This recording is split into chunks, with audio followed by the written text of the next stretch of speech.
We have a Buldak spring roll today, and I'm pairing it with some Wingstop ranch because I can't handle the spice, so I need to cool it down with something. I showed you guys in my previous video how I made this. Super easy. So let's just dig right in.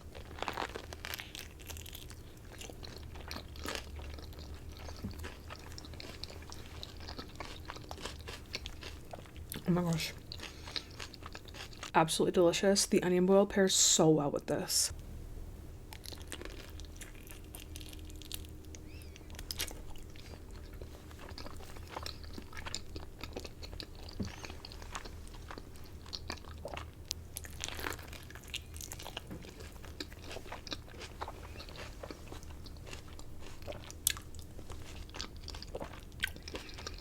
I feel like there's no better way to eat Buldak than in a spring roll. You get every single flavor in every single bite. It's so good.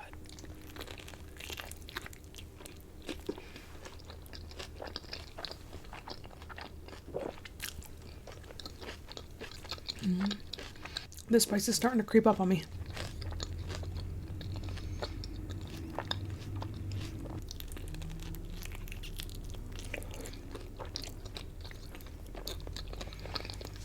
I am so full, so this has to be my last bite. It better be a good one. Last bite.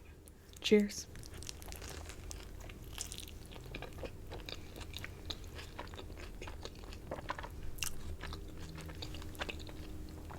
Oh my gosh. Wow, that was the perfect last bite. My 4-year-old, for some reason, loves Buldak. I don't understand it, but he's gonna be very excited that mommy did not finish this entire Buldak spring roll. And I'm like perfectly full. I feel so good.